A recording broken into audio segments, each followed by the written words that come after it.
Hello friends, welcome to my YouTube channel the warning classes for English grammar. आज मैं revision exercise लेकर आई हूँ जिसमें 20 क्वेश्चंस होंगे जो कि फंक्शंस ऑफ टेंस पर आधारित है।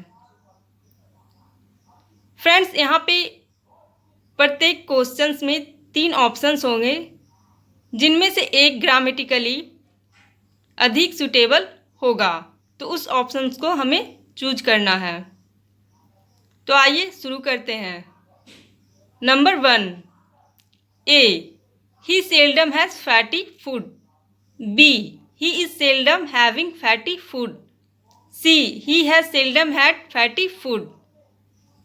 फ्रेंड्स, यहाँ पे तीनों ऑप्शंस प्रेजेंट की तीनों फॉर्म को दर्शा रहा है। पहला तो प्रेजेंट इंडेफिनिट को शो कर रहा है, दूसरा प्रेजेंट कंटिन्यूअस को और तीसरा प्रेजेंट परफेक्ट को।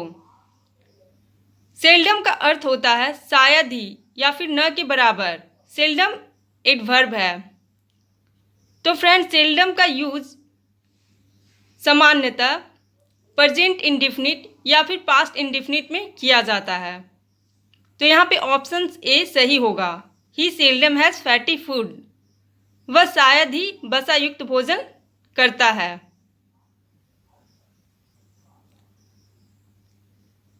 Second, A. Why are you cooking food today? B. Why do you cook today? C. Why have you been cooking food today? Friends, today का यूज हमेशा प्रेजेंट कंटिन्यूअस फॉर्म को show करने के लिए किया जाता है, इसलिए यहाँ पे ए नंबर सही होगा। ओके। थर्ड का A. C had brushed her teeth every night. B. She brushes her teeth every night. C. She is brushing her teeth every night. Friends, जब भी कहीं एवरी नाइट, एवरी डे या फिर every morning etcetera का use हुआ हो तो वहाँ पे हमेशा प्रेजेंट इंडेफिनिट टेंस का यूज़ होगा, यानी कि सिंपल प्रेजेंट फॉर्म आएगा। इसलिए यहाँ पे बी नंबर सही होगा। C brushes her teeth every night, वह प्रत्येक रात अपना दांत साफ करती है। 4. A. It is looking that it may rain. B. It is looked that it may rain. C. It looks that it may rain. Friends, may का use संभावना के लिए किया जाता है। जहाँ पे 50 से लेकर 60% तक की संभावना हो वहाँ पे मे का यूज़ किया जाता है, और मे के साथ हमेशा सिंपल प्रेजेंट फॉर्म आता है। उसके साथ आने वाले सेंटेंस के दूसरे पार्ट में हमेशा सिंपल प्रेजेंट फॉर्म आएगा, इसलिए यहाँ पे सी नंबर सही होगा। 5. नंबर 5 को देखते हैं। A. At present she does not study because she plays in the garden. B. At present she will not study because she plays in the garden. C. At present she is not studying because she is playing in the garden. Friends, जहाँ पे भी at present, at this moment, at this juncture ये सब का use हुआ हो, यानी कि ये सब से सेंटेंस की शुरुआत हो, तो वहाँ पे हमेशा प्रेजेंट कंटिन्यूअस फॉर्म आएगा। तो यहाँ पे इन तीनों ऑप्शंस में सी है जो कि प्रेजेंट कंटिन्यूअस फॉर्म में है, यानी कि at present she is not studying because she is playing in the garden. वह इस क्षण अध्ययन नहीं कर रही है क्योंकि वह बगीचे में खेल रही है। तो यहाँ पे सी ऑप्शन सही है। Number 6. A. She just had her lunch. B. She just has had her lunch. C.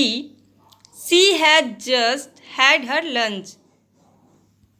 Friends, हमने पहले भी आपको बताया है कि जस्ट का यूज़ हम प्रेजेंट परफेक्ट फॉर्म में करते हैं, और यहाँ पे प्रेजेंट परफेक्ट फॉर्म में दिया हुआ है, बट जस्ट एक एडवर्ब है और इसका यूज़ हम मेन वर्ब यानी कि हैड से पहले करेंगे और हेल्पिंग वर्ब हैज़ के बाद करेंगे।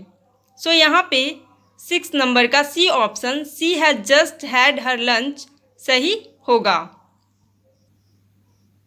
नंबर 7, फ्रेंड्स यहाँ पे सेंटेंस वाइल से स्टार्ट है, तो हम बता देते हैं कि वाइल का यूज़ मेनली 2 तरह से किया जाता है। पहला एज अ कंजक्शन और दूसरा जब एक ही व्यक्ति 2 काम एक साथ कर रहा हो, जैसे कि आप टीवी देख रहे हो और खाना भी खा रहे हो, वह डांस करते करते म्यूजिक भी सुन रही है। तो इस तरह से अगर एक ही व्यक्ति 2 काम को एक साथ कर रहा हो तब व्हाइल का यूज़ किया जाता है। व्हाइल के साथ हमेशा V4 फॉर्म आता है, यानी कि V1 प्लस ING फॉर्म आता है। तो फ्रेंड्स यहाँ पे 7 का ए नंबर यानी कि while they were having dinner lights went out सही है। फ्रेंड्स व्हाइल के साथ जिस टेंस का फॉर्म आता है उसके बाद वाले पार्ट में जस्ट उसके पहले वाला टेंस का फॉर्म आता है। तो यहाँ पे A number while they were having dinner lights went out, ये सही होगा, ना कि C options while they were having dinner lights have gone out, चूँकि यहाँ पे उसके पहले वाला फॉर्म नहीं है। सो सी नंबर गलत हो जाएगा और ए नंबर सही होगा। Number 8, A in a weeks time I will complete my work, be in a weeks time I will have completed my work, C in a week's time I will be completed my work। Friends जहाँ कहीं भी इन a weeks time, in a months time, in a years time का चर्चा हो वहाँ पे tense का perfect form आता है। चूँकि यहाँ पे तीनों में फ्यूचर की बात हो रही है, इसलिए यहाँ पे फ्यूचर परफेक्ट फॉर्म आएगा, यानी कि बी ऑप्शन सही होगा। In a weeks time I will have completed my work, क्योंकि इसमें फ्यूचर परफेक्ट टेंस का यूज हुआ है, तो ये सही है। ओके। नंबर 9, फ्रेंड्स यहाँ पे सेंटेंस सिंस से स्टार्ट है। तीनों ऑप्शंस में सेंटेंस को सिंस से स्टार्ट किया गया है। फ्रेंड्स जब भी कभी सिंस का यूज़ पॉइंट ऑफ टाइम जैसे कि since morning, since Monday, last day या फिर सिंस 1980, ये सब का यूज़ सिंस के साथ नहीं हुआ हो तो सिंस से स्टार्ट होने वाले सेंटेंस में सिंपल पास्ट का यूज किया जाता है। तो यहाँ पे इन तीनों ऑप्शंस में सी ऑप्शन सही होगा, क्योंकि यहाँ पे सिंपल पास्ट फॉर्म का यूज किया गया है। फ्रेंड्स यहाँ पे बी ऑप्शंस में भी सिंस के साथ आए सेंटेंस में सिंपल पास्ट फॉर्म यानी कि V2 का यूज़ हुआ है, लेकिन इसके बाद वाले पार्ट में भी सिंपल पास्ट फॉर्म ही आया है, इसलिए एक साथ सिंपल पास्ट फॉर्म का यूज़ गलत हो जाएगा सिंस के साथ, इसलिए बी ऑप्शंस गलत होगा और सी ऑप्शंस सही है। Number 10, A C did not cook her breakfast at, B C has cooked her breakfast at, C has not cooked her breakfast at. Friends 8 का यूज़ हमेशा प्रेजेंट परफेक्ट फॉर्म में होता है और 8 के साथ हमेशा निगेटिव एडवर्ब नॉट का भी यूज़ किया जाता है, इसलिए सी नंबर सही होगा।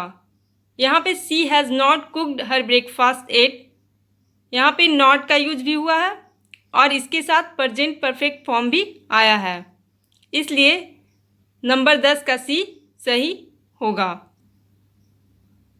11 नंबर, A C did not open the door because she had washed her hair. B.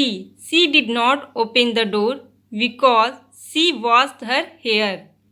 C. She did not open the door because she was washing her hair. Friends, यहाँ पे तीनों ऑप्शंस में स्टार्टिंग के sentence में simple past form आया है और यहाँ पे कंजक्शन बिकॉज का यूज़ हुआ है।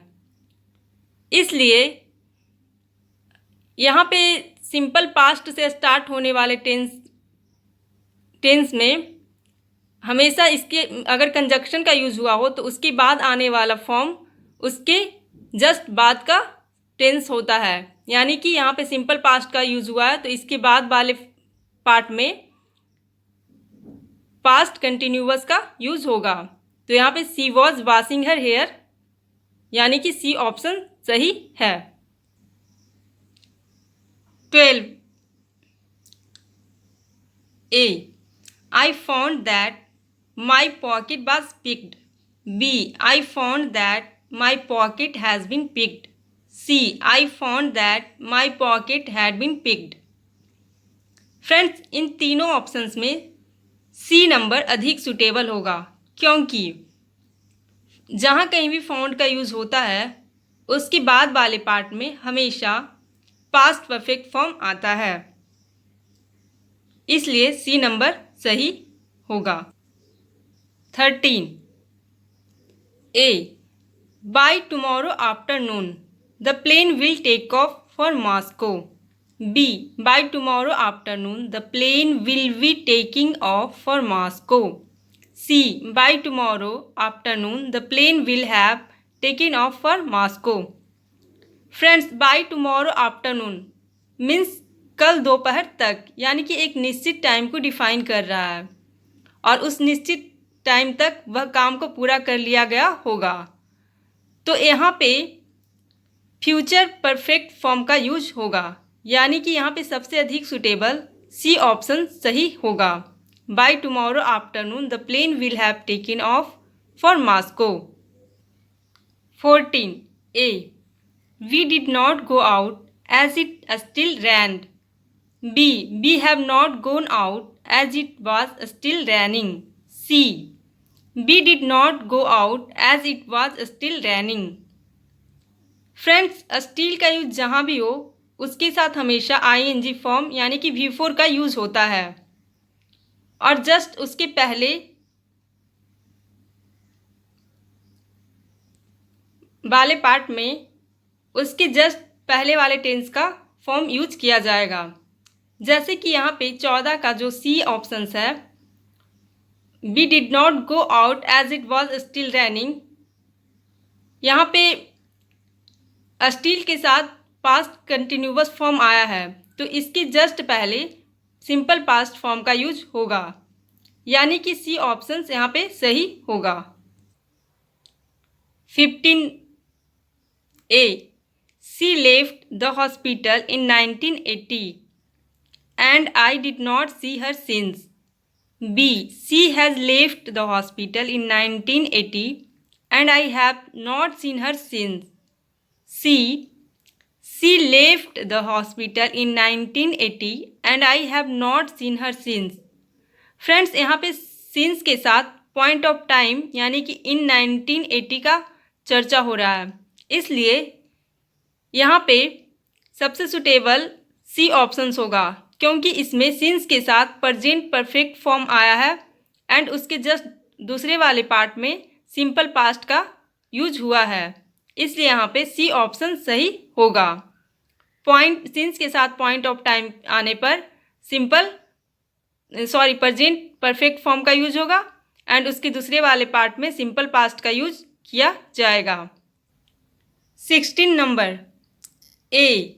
He has scored a century a week ago. B. He has scored a century before a week. C. He scored a century a week ago. Friends, जहाँ कहीं भी a week ago, a day ago, a year ago, a month ago का चर्चा हो वहाँ पे sentence simple past form में आएगा। इसलिए यहाँ पे सी ऑप्शन सही होगा। He scored a century a week ago, यहाँ पे सिंपल पास्ट फॉर्म का यूज हुआ है और बिफोर अ वीक का यूज नहीं होता है। बी ऑप्शंस में बिफोर अ वीक का यूज गलत हो जाएगा। सी सही है। ओके, क्लियर है। 17 नंबर। फ्रेंड्स यहाँ पे ए बी सी तीनों ऑप्शन में अ मंथ एगो का यूज किया गया है और हमने अभी अभी बात की है कि जहाँ कहीं भी अ मंथ एगो, अ डे एगो, अ ईयर एगो का चर्चा हो वहाँ पे सिंपल पास्ट फॉर्म का यूज किया जाता है। इसलिए यहाँ पे B option my sister went to England for higher study only a month ago, यहाँ पे बी ऑप्शन सही होगा। 18 number. A. Since she started journey, she has felt sick. B. Since she started journey, she is feeling sick. C. Since she started journey, she has been feeling sick. Friends यहाँ पे सी option सही होगा क्योंकि since के साथ start होने वाले sentence में सिंपल पास्ट का यूज होता है एंड उसके जस्ट बाद वाले पार्ट में प्रेजेंट परफेक्ट फॉर्म का यूज होता है। तो यहाँ पे सी ऑप्शन सही है। 19 नंबर।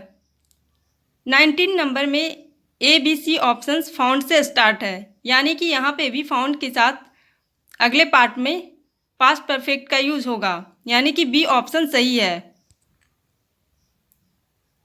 20 नंबर। फ्रेंड्स यहाँ पे ए बी सी तीनों ऑप्शन में सिंस से स्टार्ट है। फ्रेंड्स यहाँ पे सिंस के साथ पॉइंट ऑफ टाइम यानी कि 1985 का यूज हुआ है, इसलिए यहाँ पे प्रेजेंट परफेक्ट फॉर्म आएगा, यानी कि सी ऑप्शन सही होगा। तो फ्रेंड्स ये था हमारा आज का रिवीजन एक्सरसाइज। होप आपको ये वीडियो अच्छी लगी हो। अगर अच्छी लगी हो तो प्लीज़ इसे लाइक करें और अपने दोस्तों के साथ शेयर करें और प्लीज़ सब्सक्राइब माय चैनल अगर इसी तरह का और भी वीडियो चाहते हो तो। Thank you.